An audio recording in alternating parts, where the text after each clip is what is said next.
Estudio sobre la conversión a Jesucristo. En esta introducción daremos un repaso a lo que se considera conversión y conversión a Jesucristo. El tema de la conversión es bíblico. He buscado unos textos para precisar sobre este asunto. En Jeremías, en el capítulo número 18, versículo 8, dice lo siguiente: Pero si esos pueblos se convirtieren de su maldad contra la cual hablé, yo me arrepentiré del mal que había pensado hacerles. Este es un texto que refleja la situación del pueblo de Israel y que Dios quiere que ellos se conviertan para que no vengan los castigos que ya Dios había anunciado sobre este pueblo rebelde, un pueblo que adoraba ídolos, un pueblo que no tenía a Dios en cuenta, un pueblo que pensaba que todo lo que ellos hacían, que todo lo que el pueblo quería hacer, lo hacía por su propia cuenta. No incluían a Dios en sus decisiones, en sus planes y sobre todo que no incluían a Dios para reverenciarlo, para adorarlo, para servirle. En el libro de Joel, en el capítulo 2, versículos 12 y 13 dice lo siguiente: Por eso pues ahora, dice Jehová, convertíos a mí con todo vuestro corazón, con ayuno y lloro y lamento. Rasgad vuestros corazones y no vuestros vestidos, y convertíos a Jehová vuestro Dios, porque misericordioso es y clemente, tardo para la ira y grande en misericordia, y que se duele del castigo. Con este profeta, también Dios quiere mandar un mensaje a su pueblo. Y este mensaje tiene que ver con la actitud, con lo que Dios desea que la persona haga, que la conversión sea de corazón, sea reconociendo que no ha incluido a Dios en sus vidas y que Dios es necesario estar allí, porque va a castigar la indiferencia, va a castigar el haber dejado a un lado todo lo que Dios tiene para ellos. Al pueblo de Israel no le importa lo que Dios haga con ellos, no le importa el castigo que Dios anunció, porque el pueblo se volvió rebelde a sus mandatos. Y en Hechos, en el capítulo número 3, en el versículo número 19, dice lo siguiente: Así que arrepentíos y convertíos para que sean borrados vuestros pecados, para que vengan de la presencia del Señor tiempos de refrigerio.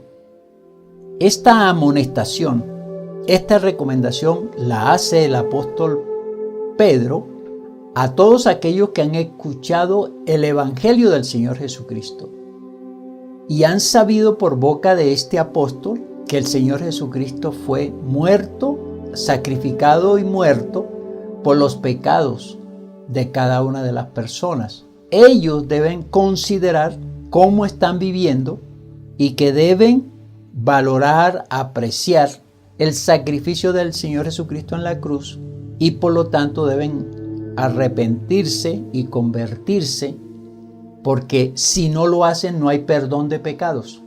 Y el arrepentimiento, aquí está en este contenido que hace el apóstol Pedro, trae como resultado un tiempo de refrigerio, es decir, la presencia del Señor en cada corazón, en cada vida convertida, hace que la persona tenga paz en su corazón y tenga una vida diferente. La conversión a Jesucristo es un proceso, es una modificación, es una reforma de vida que tiene sus pasos en las Sagradas Escrituras, como ya hemos visto algunos pasajes, y quienes lo siguen pueden ser catalogados como convertidos a Él. La palabra conversión significa transformación o cambio de una cosa en otra distinta. Es la transformación de alguien o de algo en cierta cosa que antes no era. Es cambiar de actitud, de comportamiento, de forma de ser, de carácter o de personalidad. Es lo que enseña Jesucristo, es lo que quiere que aprendamos. En Juan en el capítulo número 3, en los versículos número 3 y 5, dice el Señor Jesucristo estas palabras: de cierto te digo, que el que no naciere de nuevo no puede ver el reino de Dios. De cierto te digo, que el que no naciere de agua y del Espíritu no puede entrar en el reino de Dios. Esto para enseñarnos que las personas que buscan la conversión deben nacer de nuevo, deben buscar esta clase de cambios, esta clase de transformación, esta conversión que significa una modificación de vida, un cambio totalmente diferente a cómo vive la persona. La conversión a Jesucristo es un nacer. Cuando una persona se convierte a Cristo Jesús, se da una transformación de su espíritu, de su mente, de su conducta, y esto es interesante, aún de sus rasgos y gestos. Y por supuesto, al ver a una persona totalmente cambiada, ella y los que le ven pueden decir: allí hay conversión. En el mundo hay aproximadamente 2.100 millones de personas que se denominan cristianas, probablemente un 30% de la población mundial.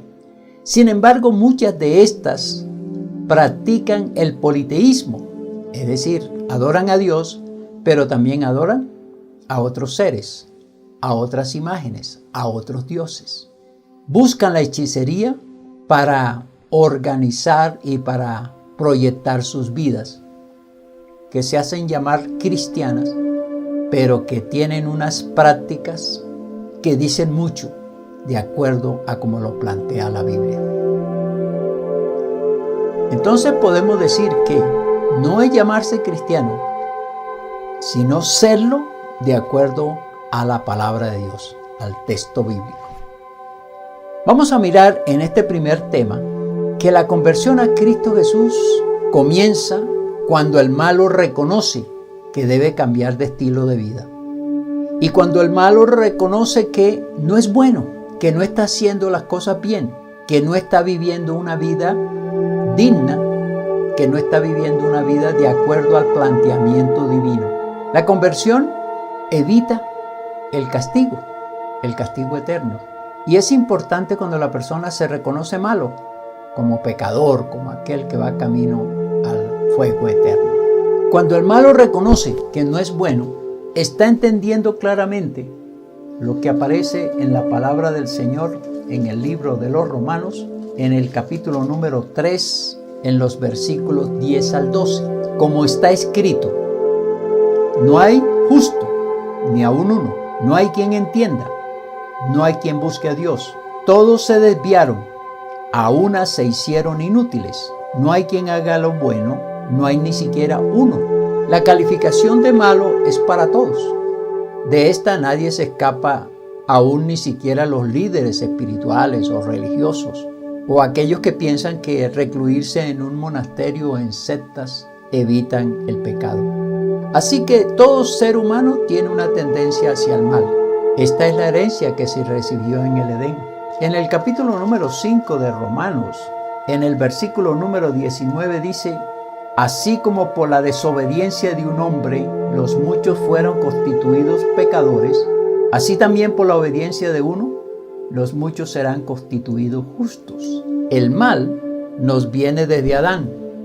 A partir de Adán, todos los seres humanos tenemos una tendencia, una inclinación al mal. Y este mal comienza en nosotros al desobedecer a Dios, al no respetarlo, al no entenderlo, al no temerle, a no acatar sus mandatos y aún más. Veamos la siguiente cita que aparece en el Evangelio de Lucas, en el capítulo número 18, los versículos 18 y 19. Un hombre principal le preguntó a Jesús, diciendo: Maestro bueno, ¿qué haré para heredar la vida eterna? Jesús le dijo: ¿por qué me llamas bueno? No hay uno bueno, sino solo Dios. Así que la calificación de malos es para todos, y nadie se escapa de esta cobija de maldad. Todos somos malos, En el Evangelio de Juan, en el capítulo número 8, versos 7 al 9, encontramos la siguiente cita. Y como insistieran en preguntarle, se enderezó y les dijo: el que de vosotros esté sin pecado, sea el primero en arrojar la piedra contra ella. E inclinándose de nuevo al suelo, siguió escribiendo en tierra. Pero ellos, al oír esto, acusados por su conciencia, salían uno a uno, comenzando desde los más viejos hasta los postreros, y quedó solo Jesús y la mujer que estaba en medio. Esta es la conclusión de aquellos que llevaron a una mujer tomada en el acto mismo del adulterio y querían apedrearla porque esta mujer fue encontrada cometiendo pecado. Pero cuando el Señor Jesucristo tocó sus conciencias, pidiéndoles que arrojaran piedras a la mujer para matarla, a aquellos que no cometían pecado, la conciencia les acusó y les hizo reconocer que ellos también eran pecadores, que ellos también merecían la muerte por sus pecados. Y por eso, compungidos de corazón, entristecidos por sus condiciones de vida reveladas por el Señor Jesucristo, y con ese remordimiento dentro de sus mentes, salieron desde los más viejos, desde los ancianos hasta los más jóvenes, dejando sus piedras y abandonando a aquella mujer que había pecado. El segundo aspecto a considerar es que la maldad se gesta en la mente. Los pensamientos destructivos, vergonzosos, engañosos son características de una persona mala. En el Evangelio de Mateo, capítulo 9, versículo 4, el Señor Jesucristo hace una referencia sobre los contenidos mentales de los malos. Él dice así: y conociendo Jesús los pensamientos de ellos, dijo: ¿por qué pensáis mal en vuestros corazones? Él conocía los pensamientos. Él conocía qué tipo de pensamientos se fraguan en la mente humana. Y es mucho más explícito el Señor Jesús citando esta maldad en la mente. En el capítulo número 15, versículo 19, dice así: porque del corazón salen los malos pensamientos, los homicidios, los adulterios, las fornicaciones, los hurtos, los malos testimonios, las blasfemias. El malo planea cómo va a hacer el mal. La mente de la persona no convertida es una mente pervertida, engendra el mal. Y lo más grave es que arrastra a los sentimientos, a las emociones y a la conciencia a cometer el mal sin considerar, sin respetar, sin aflorar los miedos de la acción inmediata y sin pensar en las consecuencias. Por otra parte, la mente mala desarrolla estados de incredulidad, de derrota, de negatividad, de contrariedad y de fatalidad. Es muy triste ver a una persona mala padecer enfermedades como la ansiedad, la psicosis, la paranoia, los trastornos obsesivos, las adicciones y otros. Y estos se convierten en canales que influencian más al malo a cometer hechos pecaminosos. Aquí hay otro elemento que hay que considerar: la influencia satánica en el malo. El demonio sabe que esta persona se deja tomar fácilmente por él y Satanás lo utiliza para hacer toda clase de mal. El malo es tomado y manejado como un títere por Satanás. Veamos ahora el tercer aspecto sobre la conversión y el malo. El malo vive y termina mal. En el libro de Isaías, en el capítulo número 3, versículo número 11, dice así: ay del impío, mal le irá, porque según las obras de sus manos le será pagado. Y en Jeremías, en el capítulo 17, en el versículo número 10 dice: yo Jehová que escudriño la mente, que pruebo el corazón para dar a cada uno según su camino, según el fruto de sus obras. Dios sabe lo que hay en la mente humana y cómo ésta impulsa al ser humano a cometer toda clase de hechos terribles. que no solamente van en contra de la persona ejecutante, sino hacia otros. En Romanos, en el capítulo número 2, versículo número 9, dice así: tribulación y angustia sobre todo ser humano que hace lo malo, el judío primeramente y también al griego. Al valorar cómo vive el malo, se puede concluir que su vida es un desastre. Padece angustias, temores, desprecios, agobiamientos, tristezas.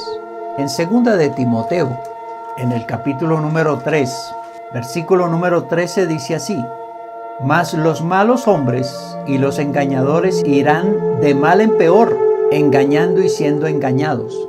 Por supuesto, el malo avanza en ese proceso de maldad y cada día se vuelve peor. Y él se equivoca en cuanto a su conducta, en cuanto a su comportamiento. Le hace daño a otros y los otros le hacen daño a él.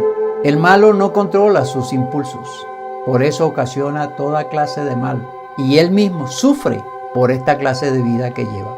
Algunos de ellos no conocen otra forma de vivir y piensan que están actuando bien, que hacen lo correcto. En estas condiciones el malo no busca a Dios, no quiere saber nada de los planes que Dios tiene de rescate para que esta persona sea diferente. ¿Cuál es el fin de los malos? ¿Habrá un final bueno para los malos?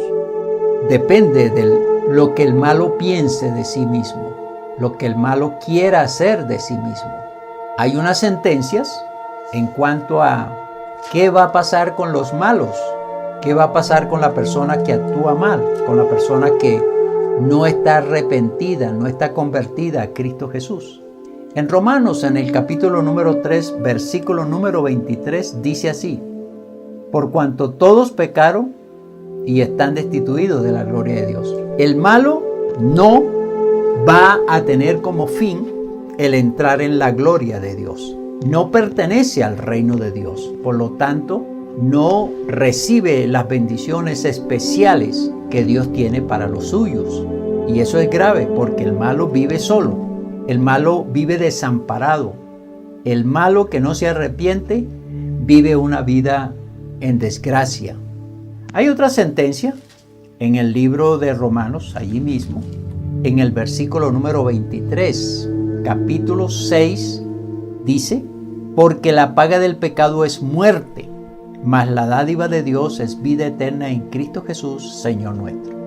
Todos los malos, todos los pecadores, sin arrepentimiento, sin conversión, tienen un fin, y el fin es la muerte. Estamos hablando de la muerte espiritual, de aquellos que no pueden o que no irán a la presencia de Dios. En el libro de Apocalipsis, capítulo número 21, versículo número 8, hay una lista de personas que murieron en pecado, que murieron en sus maldades, que no lograron apropiarse y que no se decidieron por una conversión. Pero los cobardes e incrédulos, los abominables y homicidas, los fornicarios y hechiceros, los idólatras y todos los mentirosos tendrán su parte en el lago que arde con fuego y azufre, que es la muerte segunda. El malo pasará a un lugar a sufrir eternamente, en un lugar no de delicias, no de paz, no de bendición. Es un lugar destinado para todos aquellos que han rechazado los propósitos de Dios, que rechazaron el sacrificio de Jesucristo en la cruz por sus pecados, que no quisieron convertirse a una nueva vida. Pasarán a un lago de fuego como la muerte segunda. Los malos pues tienen dos alternativas de vida. Una, o siguen en sus malos caminos y morirán en sus pecados e irán al fuego eterno.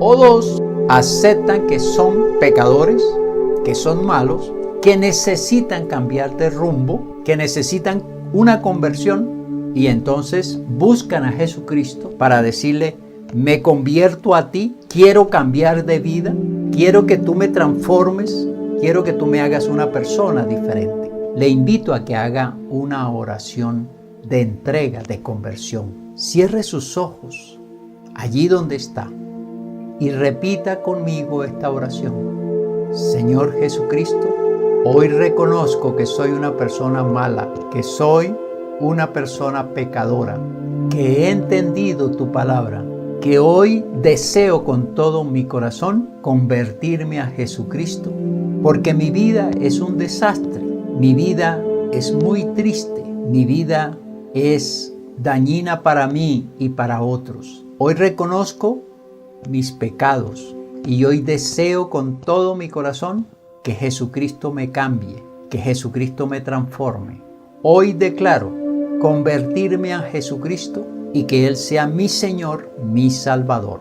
Acéptame hoy y perdona todos mis pecados.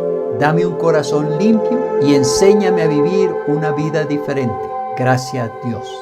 Gracias Señor Jesucristo por recibirme, por aceptar esta oración. Muchas gracias. Amén y amén. Si has hecho esta oración, llámanos o escríbenos para orientarte en esta nueva etapa de tu vida. Que Dios te bendiga.